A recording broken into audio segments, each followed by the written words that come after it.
சென்னை உயர்நீதிமன்ற வளாகத்தில் உள்ள அம்பேத்கர் சட்டக் கல்லூரியை வேறு இடத்திற்கு மாற்றம் செய்ய எதிர்ப்பு தெரிவித்து மாணவர்கள் நடத்தி வரும் உள்ளிருப்பு போராட்டம் 6வது நாளை எட்டியுள்ளது. இந்த நிலையில் தங்கள் கோரிக்கைகள் தொடர்பாக அடுத்த கட்ட நடவடிக்கை எடுப்பது குறித்து அவர்கள் இன்று முடிவு செய்ய உள்ளதாக கூறப்படுகிறது. இதுகுறித்து கூடுதல் தகவல்களை எமது செய்தியாளர் எழிலிடம் கேட்போம். சட்டக்கல்லூரி மாணவர்கள் ஆளுநரை சந்தித்து மனு அளிக்க இருக்கிறதா சொல்லப்படுது, அதை பத்தி சொல்லுங்க. மைதிலி, நீங்க சொன்னது மாதிரிதான். அதாவது உயர்நீதிமன்ற வளாகத்தில் இருக்கிற டாக்டர் அம்பேத்கர் சட்டக்கல்லூரியை இடமாற்றம் செய்யக்கூடாது என வலியுறுத்தி மாணவர்கள்லாம் கடந்த 4ஆம் தேதி முதல் போராட்டத்தை தொடங்கி இருக்கிறார்கள். முதலில் அவர்கள் சாலை மறியல் போராட்டத்தில் ஈடுபட்டு அதைத் தொடர்ந்து அவர்களுடைய கல்லூரி வளாகத்திலேயே உள்ளிருப்பு போராட்டத்தை நடத்தி வருகிறார்கள். இன்று அவர்களுடைய போராட்டம் 6வது நாளை எட்டியிருக்கிறது. வெற்றிகரமாக மாணவர்கள் அவர்களுடைய போராட்டத்தை தொடர்ந்து கொண்டிருக்கிறார்கள். மாணவர்களுக்காக பல அரசியல் கட்சியினர் தொடர்ந்து ஆதரவு தெரிவித்து வருகின்ற நிலைமையில் இதுவரையில் அரசு தரப்பிலிருந்து மாணவர்களுடைய போராட்டத்திற்கு எந்தவிதமான பதிலும் வந்ததாக இல்லை. மாணவர்கள் என்ன சொல்கிறார்கள் என்றால், அரசியல் தரப்பினர் எங்களுக்கு தொடர்ந்து ஆதரவு கொடுத்து கொண்டிருக்கிறார்கள், அந்த ஆதரவுக்கு நன்றி. இருந்தாலும் எங்களுடைய போராட்டத்திற்கு நாங்கள் அரசியல் சாயத்தை ஏற்றிக்கொள்ள தயாராக இல்லை. தொடர்ந்து எங்களுடைய கோரிக்கையை பரிசீலிப்பதற்காக ஆதரவுகள் வேண்டும் என்ற ஒரு கருத்தை முன்வைக்கிறார்கள். அதே போல அரசு என்பது எங்களை அழைத்து பேச்சுவார்த்தை நடத்த வேண்டும் என்ற கோரிக்கையை அவர்கள் தொடர்ந்து முன்வைத்து கொண்டிருக்கிறார்கள். அரசு எங்களுடைய கோரிக்கைகளை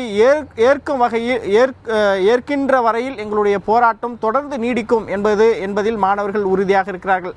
நீங்கள் சொன்னது போல எங்களுடைய போராட்டம் 6 நாட்கள் இன்று வரை 6வது நாளை எட்டியிருக்கிறது. தொடர்ந்து எங்களுடைய போராட்டம் தொடர இருந்தாலும் ஆனால் எங்களுடைய போராட்டத்தின் அடுத்த கட்ட ஒரு நடவடிக்கையாக நாங்கள் நீதிமன்றத்தில் வழக்கு தாக்கல் செய்யலாம் என்ற ஒரு தகவலும் அவர்கள் தரப்பில் எழுந்து வருகிறது.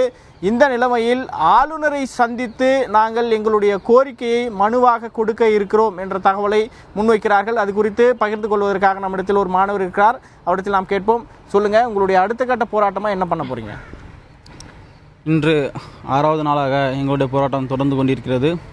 தமிழக அரசானது எங்களது போராட்டத்துக்கு எத்தகைய வகையிலும் செவிசாய்க்கவில்லை. ஆகையால் மாணவராக நாங்கள் ஒரு முடிவு எடுத்துக்கொண்டிருக்கிறோம். அத்தகைய முடிவில் இன்று உயர்திரு ஆளுநர் அவர்களை சந்தித்து மனு அளிக்கலாம் என்று முடிவு செய்திருக்கிறோம். அத்தகைய மனுவில்